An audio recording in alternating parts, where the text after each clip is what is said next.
ஆறுமுகானி சீரிக்க அறுபடை காத்தடிக்கும் பங்குனி உத்திர நாளில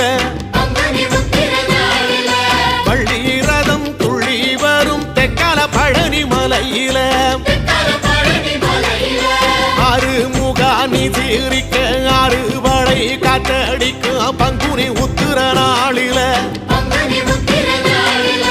வள்ளி ரதம் துள்ளி வரும் தெற்கால பழனி மலையில ஆண்டி வடிவானவனே ஆண்டி தச பாலகனே ஏழை என்ற மனசுக்குள்ளே என்னாலும் இருப்பவனே கந்தா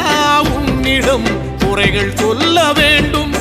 வரங்கள் ஆயிரம் அள்ளி செல்ல